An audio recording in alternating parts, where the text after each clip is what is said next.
30 session के अंदर cover कर लिया है, वो भी पूरे डिटेल से। अगर आपने उसे नहीं देखा है तो जाकर के देखिए। आज हम क्या करेंगे, झारखंड जीके से संबंधित झारखंड के अलग अलग पीछे के समय में जो भी एग्जामिनेशन हुए हैं उनमें जो झारखंड जीके से संबंधित प्रश्न पूछे गए हैं उन सारे प्रश्नों को यहां पर अब हम डिस्कस करेंगे। स्वागत है दोस्तों आपका आपके अपने यूट्यूब चैनल परीक्षा हॉल 247 में। अगर आप चैनल पर नए हैं तो चैनल को सब्सक्राइब करके बेल आइकन को जरूर दबाइएगा और ज्यादा से ज्यादा दोस्तों में परीक्षा हॉल 247 को शेयर कीजिएगा। तो चलिए आज के पहले क्वेश्चन से स्टार्ट करते हैं। देखिए यहां पर सबसे पहला क्वेश्चन क्या दिया गया है, सबसे पहला क्वेश्चन दिया गया है कि सन 2000 कब, सन 2000 ईस्वी में। देखिए झारखंड राज्य की स्थापना कब हुई, तो झारखंड राज्य की स्थापना होती है 2000 ईस्वी में। इस बात को हम डिनाई नहीं कर सकते हैं कि झारखंड राज्य जो है वो बिहार राज्य से, ठीक है, झारखंड राज्य बिहार राज्य से अलग हुआ। और कब, 15 नवंबर 2000 को। कब अलग होता है, 15 नवंबर 2000 को झारखंड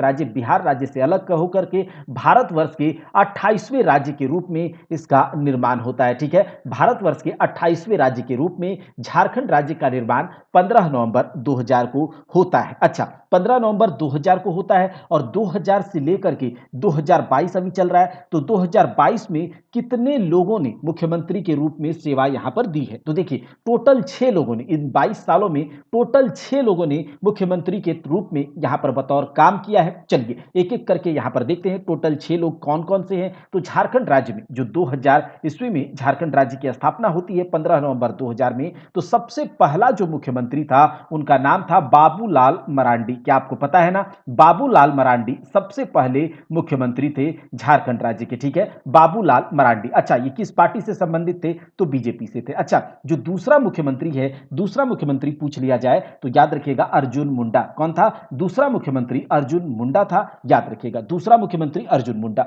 और तीसरा मुख्यमंत्री कौन था, शिबू सोरेन था, शिबू सोरेन। तो पहला मुख्यमंत्री क्या बोलते हैं बाबूलाल मरांडी, दूसरा मुख्यमंत्री अर्जुन मुंडा, तीसरा मुख्यमंत्री शिबू सोरेन, ठीक है, तीसरा मुख्यमंत्री शिबू सोरेन। तो ये तो हो गया 3 मुख्यमंत्रियों के बारे में। और फिर अब हम बात करते हैं एक मुख्यमंत्री झारखंड का ऐसा जो कि निर्दलीय चुनाव लड़ा और झारखंड के मुख्यमंत्री बतौर मुख्यमंत्री के रूप में इन्होंने काम किया था, मधु कोड़ा। कौन, मधु कोड़ा। तो 4 मुख्यमंत्री हो गया, एक बाबूलाल मरांडी, अर्जुन मुंडा, शिबू सोरेन, मधु कोड़ा और फिर कौन हो गया, एक आपका रघुवर दास और एक आपका हेमंत सोरेन। तो ये टोटल 6 लोगों ने बतौर मुख्यमंत्री के रूप में झारखंड में अपनी सेवाएं दी हैं। और हेमंत सोरेन तो अभी बहुत ज्यादा सेवा दे रहा है, ठीक है। तो चलिए हेमंत सोरेन यहां तक। अच्छा, यहां पर एक कुछ फैक्ट के बारे में बात करते हैं कि झारखंड में सबसे ज्यादा बार मुख्यमंत्री के पद पर कौन आसीन हुए। तो देखिए झारखंड में सबसे ज्यादा पद पर आसीन हुआ एक आपका कौन, अर्जुन मुंडा, और दूसरा 3 बार अर्जुन मुंडा और 3 बार ही शिबू सोरेन। क्या,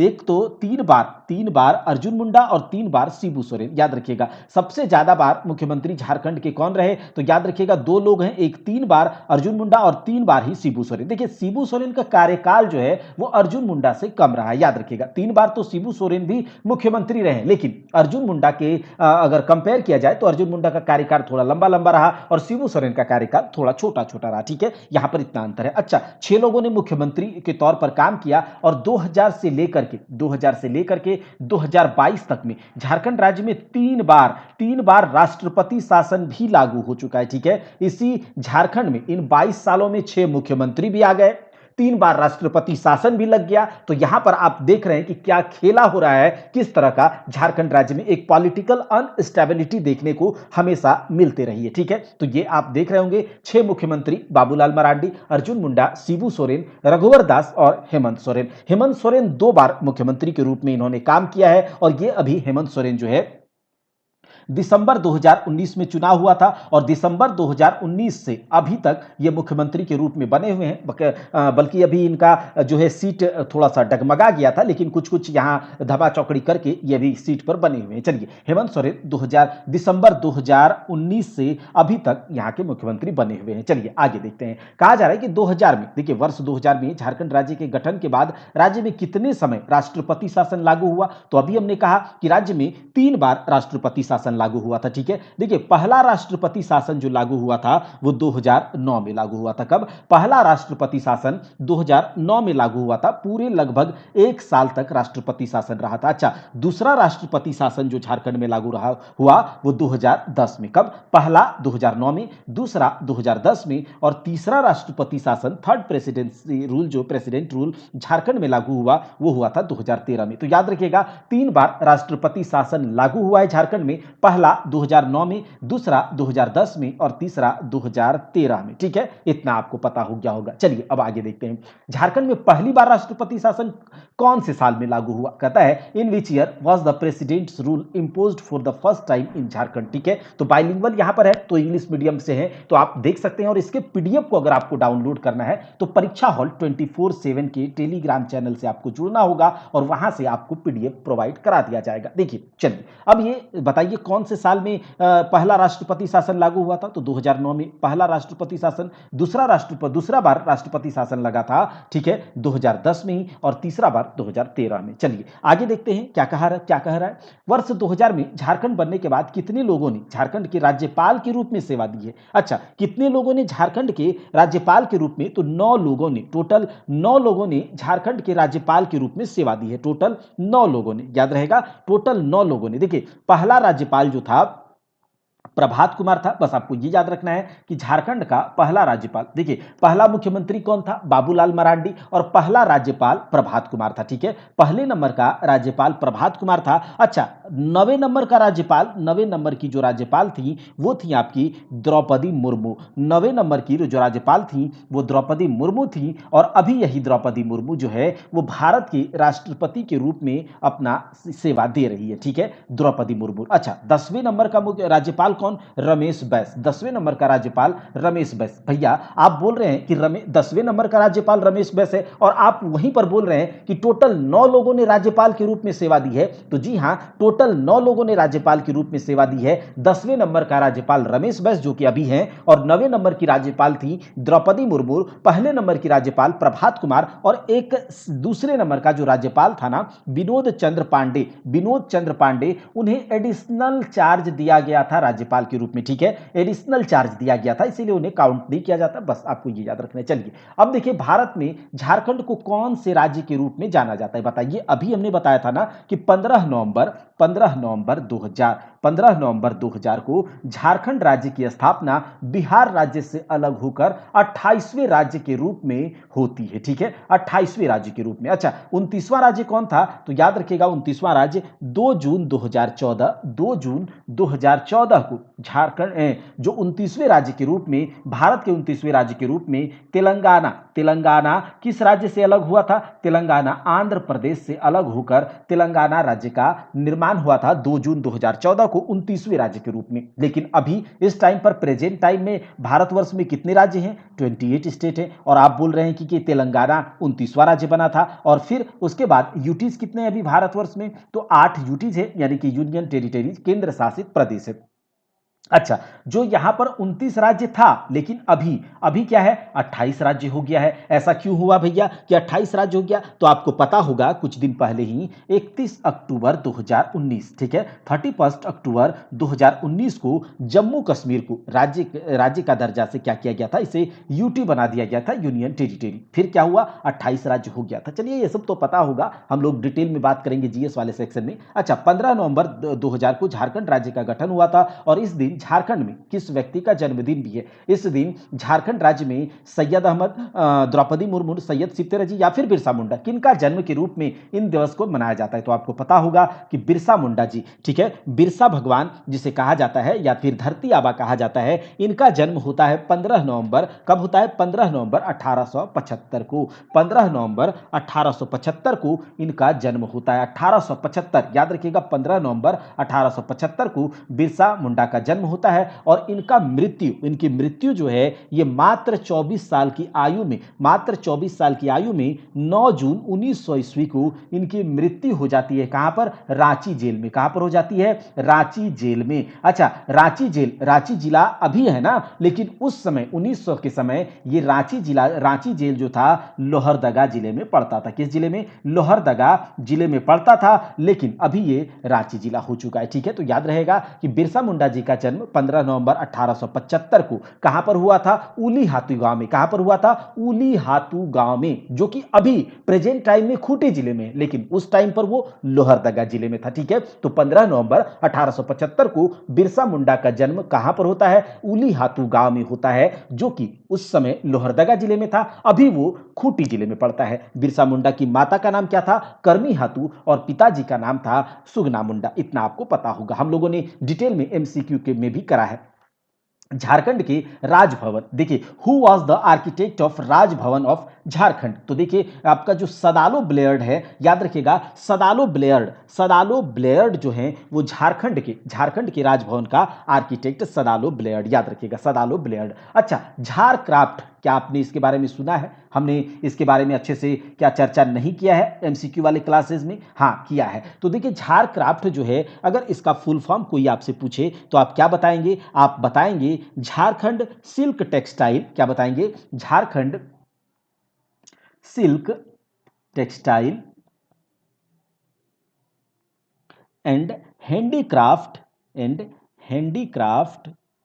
डेवलपमेंट कॉर्पोरेशन। याद रखिएगा इस तरह से, Jharkhand silk textile and handicraft development corporation, Jharcraft. देखिए झारक्राफ्ट की स्थापना जो है, झारखंड में झारक्राफ्ट की स्थापना 2006 में हुई है। ठीक है, 2006 में। और झारक्राफ्ट में छोटे छोटे जो लघु उद्योग या फिर टेक्सटाइल से रिलेटेड, रेशम बुनकरों से रिलेटेड यहाँ पर कुछ योजनाएं हैं, उनको सपोर्ट करने के लिए, ताकि उनका प्रोडक्ट सरकार खरीदे, उसको एक मार्केट प्रोवाइड कराए, लोगों को एक रोजी रोजगार का अवसर प्रदान करने का काम ये झारक्राफ्ट करती है। याद रखिएगा 2006 में। और झारक्राफ्ट के द्वारा कुछ सिल्क पार्क का भी क्या किया गया है? सिल्क पार्क का भी स्थापना किया गया है। झारक्राफ्ट के द्वारा सिल्क पार्क की स्थापना करी गई है, और ये 4 जगहों पर है सिल्क पार्क। एक आपका रांची में, ठीक है, दूसरा आपका है जसीडी में, रांची जसीडी के बारे में तो पता ही होगा आपको। ठीक है, देवघर जिले के जसीडी। ठीक, उसके बाद देखिए आपका गिरिडीह, रांची, जसीडी, गिरिडीह और आपका खरसावां। ठीक है, सरायकेला खरसावां आपने सुना है ना। तो ये 4 जगहों पर झारक्राफ्ट का सिल्क पार्क बनाया गया है। ठीक है, कौन कौन सा? रांची, जसीडीह, गिरिडीह और खरसावां। बताइए, अब यहां पर पूछा जा रहा है कि कौन सा जगह है, तो गिरिडीह है। ठीक है, चलिए आगे देखते हैं। घाटशिला औद्योगिक क्षेत्र, what is the Ghatshila industrial area famous for? किसके लिए घाटशिला औद्योगिक क्षेत्र फेमस है? तो ये आप पता होगा, कॉपर उद्योग के लिए, कॉपर इंडस्ट्री के लिए घाटशिला औद्योगिक क्षेत्र क्या है? फेमस है। अच्छा, बॉक्साइट कहां पर बहुत प्रचुर मात्रा में पाया जाता है? एल्यूमिनियम का जो ओर है, एल्यूमिनियम का जो अयस्क है बॉक्साइट, ये कहां पर प्रचुर मात्रा में पाया जाता है? तो ये पाया जाता है आपके लोहरदगा में। कहां पर? ये आपके लोहरदगा में बॉक्साइट प्रचुर मात्रा में पाया जाता है। अच्छा, कोडरमा में क्या पाया जाता है? कोडरमा और गिरिडीह इस वाले एरिया में आपको पता होगा माइका अब्रक, जो रूबी कैटेगरी का जो माइका होता है वो पाया जाता है। ठीक है, चलिए आगे देखते हैं। कहा जा रहा है कि इनमें से कौन सा फसल झारखंड में फसल का मौसम नहीं है? देखिए झारखंड में फसल का मौसम जो ये जायद फसल है ना, ये नहीं है। कौन सा? जायद फसल। देखिए रबी का मतलब हमने आपको बताया था जब झारखंड की कृषि हम कर रहे थे, तो आप देखिएगा रबी का मतलब कि एकदम खुशनुमा। ठीक है, खुशनुमा, ठंडा ठंडा। ठीक है, तो रबी का मतलब ठंडा ठंडा, ठंडा मतलब बहुत ज्यादा गर्म मिजाज का नहीं है रबी फसल। तो आपको पता होगा शीत ऋतु का फसल भी इसे कहा जाता है, रबी फसल को। ठीक है, शीत ऋतु का फसल भी कहा जाता है। और रबी फसल को कब बोया जाता है? तो याद रखिएगा नवंबर, बीच नवंबर से रबी फसल को जो है वो आपका लगभग मिड नवंबर में इसे बोया जाता है, और आपका मार्च के टाइम पर इसे काट लिया जाता है। देखिएगा आप गांव कभी जाइए तो नवंबर वगैरह के आसपास और मार्च में काट लिया जाता है। किसे? तो आपने देखा होगा गेहूं, सरसों, दलहन, जितने भी जैसे दाल होता है जो आपका चना वगैरह, तो ये आपका ठंडी के समय में उगाया जाता है खेतों में। चना दाल होता है, मटर होता है, ये सब ठंडी का जब समय आता है तो आप अपने घर में मटर ला करके मटर की सब्जी बनाते हैं ना? हाँ बनाते होंगे। चना का साग आपके यहाँ आता है, आप बनाते हैं? हाँ बनाते होंगे। मटर का साग भी आता है, कुछ खेसारी वगैरह भी बहुत सारे लोग अपने घर में साग के रूप में यूज करते हैं ठंडी के दिनों में। तो ये जो साग आता है वो क्यों आता है? क्योंकि उस समय बोया जाता है। और याद रखिएगा ठंडी के दिनों में दलहन पौधे, सरसों का साग, सरसों दा साग ये भी पाया जाता है। तो ये सब जो है आपका ठंडी का फसल है जिसे रबी फसल कहा जाता है। और इसमें गेहूं भी याद रख लीजिएगा, ठीक है। अच्छा, खरीफ का फसल, खरीफ मतलब खरा खरा गर्म, ठीक है, गर्मी के दिन में, गर्मी के दिन एकदम जो तड़तड़ाता हुआ गर्मी होता है ना, उसमें खरीफ फसल होता है। तो ये जून वगैरह में, इसे जून के लगभग में बोया जाता है और इसे अक्टूबर में काट लिया जाता है, ठीक है, अक्टूबर में काट लिया जाता है, जिसमें कि क्या होता है। अच्छा, ये जो खरीफ की फसल है ना, ये गर्मी का फसल है। और जैसे इसमें आप देखते होंगे गर्मी के दिनों में खेतों में आप क्या देखते हैं, धान की खेती देखते हैं, ठीक है, ज्वार वगैरह होता है, मक्का होता है, चाय, सोयाबीन, ये सब क्या है, खरीफ की फसल है। और जायद फसल रबी फसल और खरीफ फसल के बीच का फसल है, ठीक है। जायद फसल जो है इन दोनों के बीच का फसल है। यानी कि जो जायद फसल है वो आपका मार्च लगभग में बोया जाता है और मई तक में इसे काट लिया जाता है, मई जून तक में इसे काट लिया या फिर इसका फल आ जाता है। जैसे कि आप कभी गांव वगैरह में जाइए, गंगा जी के आसपास, गंगा नदी वगैरह के किनारे का जो बालू होता है जिसे कि बलुआई मिट्टी या फिर जलोढ़ मिट्टी कहा जाता है, उन सब में आप जब जाएंगे तो आप देखेंगे नदी किनारे आपको क्या दिखेगा, इस टाइम पर मार्च से लेकर मई जून तक का टाइम पे आपको तरबूज देखने को मिलेगा, आपको ककड़ी देखने को मिलेगा, आपको खीरा देखने को मिलेगा। तो ये सब जो फसल है ना, ये आपका जायद फसल कहलाता है। क्या कहलाता है, कद्दू आपको देखने को मिलेगा, कद्दू। तो ये सब जो है जायद की फसल कहलाती है, रबी और खरीफ के बीच का। और देखिए झारखंड में ना, झारखंड में जो गंगा नदी है, गंगा नदी झारखंड की मुख्य नदी नहीं है, याद रखिएगा। गंगा नदी झारखंड को टच करके निकल जाती है, ठीक है, एकदम छू करके निकल जाती है, झारखंड के साहेबगंज जिले को टच करके निकल जाती है गंगा नदी। तो ये झारखंड की मुख्य नदी नहीं है, क्योंकि हमने देखा है कि झारखंड की अधिकांश नदी जो है वो बरसाती नदियां हैं। क्या, बरसाती नदियां हैं, मौसमी नदियां हैं, मौसम पर डिपेंड करती है। और ये सब जो गंगा नदी, सोन नदी, ये सब क्या है, बारहमासी नदियां हैं, सदाबहार नदियां हैं। तो ये सब हमने देखा है कि गंगा नदी किसे, साहेबगंज को टच करके, और जो सोन नदी है वो गढ़वा पलामू वाले इलाके को टच करके निकल जाती है, ठीक है। तो ये दोनों नदी झारखंड की प्रमुख नदियों में से नहीं आती है। और चूंकि नदी के किनारे, गंगा नदी के किनारे ही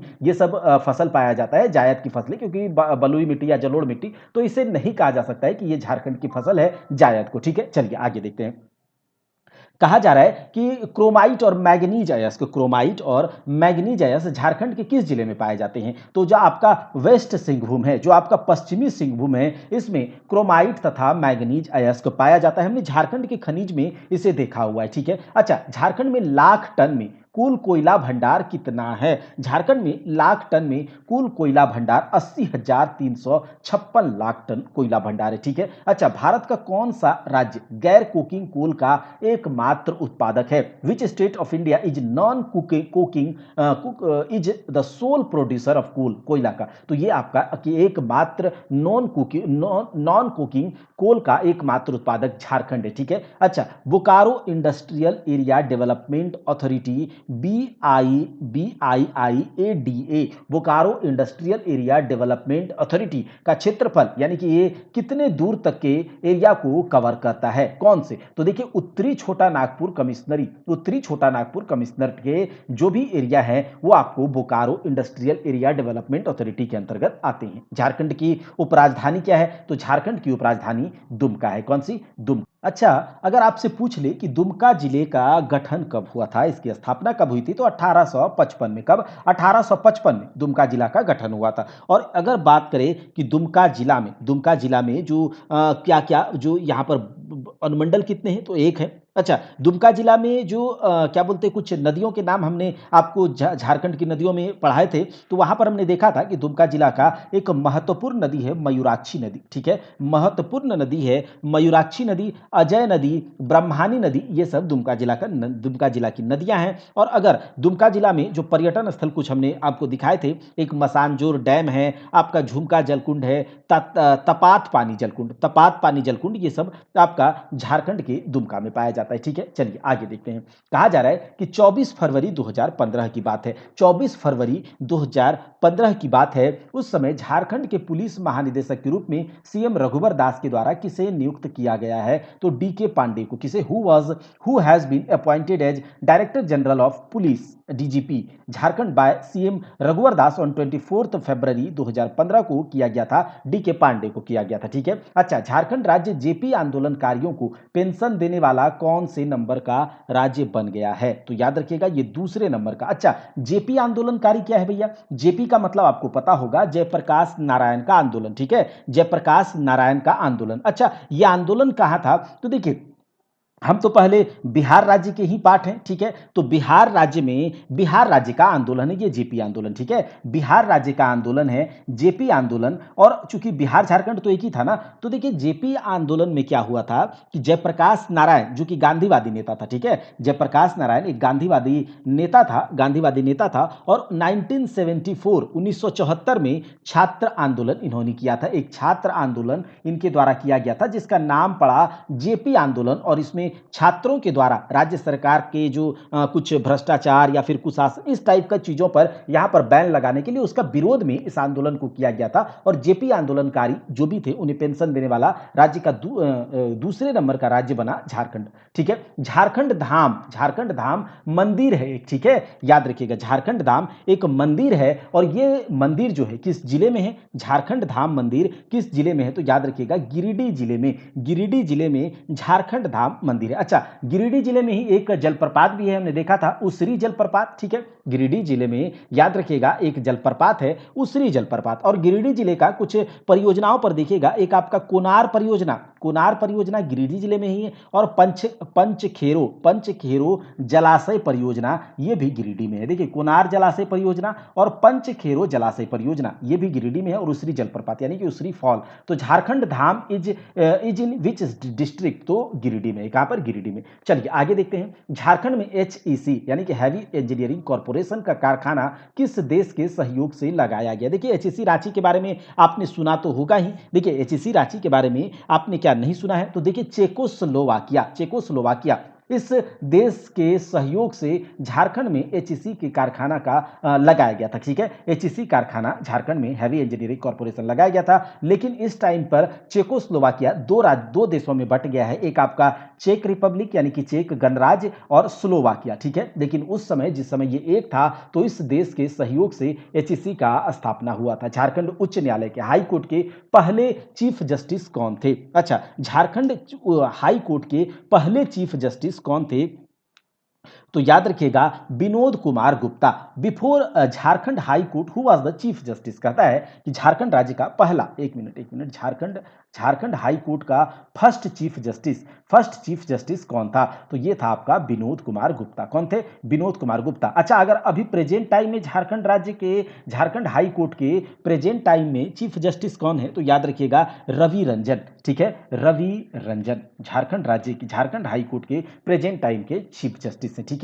अब देखिए, किस देश के सहयोग से रांची में फाउंड्री फोर्ज संयंत्र कारखाना स्थापित किया गया है? With the help of which country in Ranchi foundry forge plant factory establish has been done? ठीक है, किस देश के सहयोग से लगाया गया है? तो याद रखिएगा पूर्व चेकोस्लोवाकिया। अभी तो ये चेक गणराज्य और स्लोवाकिया में बट गया है, ठीक है। अब देखिए, झारखंड राज्य में चांडिल जल विद्युत योजना, Chandil hydro electricity in Jharkhand state on which river is the plan? कहता है कि किस नदी पर है? बताइए, किस नदी पर झारखंड राज्य की चांडिल जल विद्युत योजना किस नदी पर है? तो ये देखिए किस नदी पर है, ये आपका स्वर्ण रेखा नदी पर। किस नदी पर? स्वर्ण रेखा नदी पर। देखिए, कमेंट बॉक्स में आप बताइएगा कि स्वर्ण रेखा नदी रांची के किस पहाड़ी से स्वर्ण रेखा नदी का क्या बोलते हैं उद्गम स्थल है या फिर ओरिजिनेट होता है। और ये झारखंड की, याद रखिएगा, झारखंड की एकमात्र नदी जो स्वतंत्र रूप से अपने जल को कहां? तो बंगाल की खाड़ी में गिराती है। ये सब हमने अच्छे से झारखंड की नदियों में और एमसीक्यू में भी अच्छे से डिटेल देखा है इस सब का, ठीक है,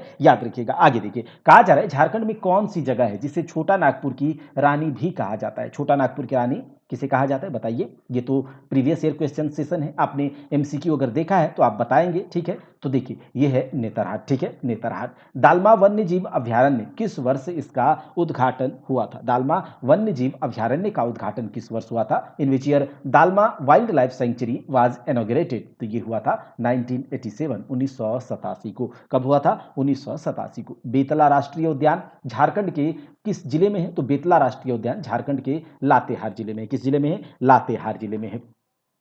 हुंडरू, हुंडरू जो है, हुंडरू रांची से कितनी दूर, सड़क के रास्ते से रांची से कितनी दूर है, सड़क के रास्ते से, याद रखिएगा। तो ये है आपका कितना दूर, 45 किलोमीटर। कितना दूर है, 45 किलोमीटर है, याद रखिएगा। आगे देखिए, किस साल बोकारो को जिले का दर्जा दिया गया था, बोकारो को जिले का दर्जा दिया गया था 1991 में। बोकारो को जिले का दर्जा कब दिया गया था, 1991 में, बोकारो को 1991 में, ठीक है। बोकारो से प्रसिद्ध व्यक्ति कौन है, बोकारो से प्रसिद्ध व्यक्ति कौन है, तो देखिए यहां पर बिरसा मुंडा, बिरसा मुंडा का जन्म 18 नवंबर 1975 को उली हातू गांव में हुआ था। ये तो आपको पता है ना, उली हातू गांव में। महेंद्र सिंह धोनी रांची से संबंधित है, ठीक है। यहां पर देखिए लुगु बुरु, जैसे ही आप लुगु बुरु का नाम सुनते होंगे तो लुगु पहाड़ आपके दिमाग में आ जाता होगा, लुगु पहाड़। तो लुगु पहाड़ जो है, लुगु पहाड़, लुगु बाबा के दर्शन करने के लिए आदिवासी लोग बहुत मन से, या फिर यूं कहें कि एक बहुत पवित्र स्थल, एक बहुत बड़ा धार्मिक स्थल है आदिवासियों के लिए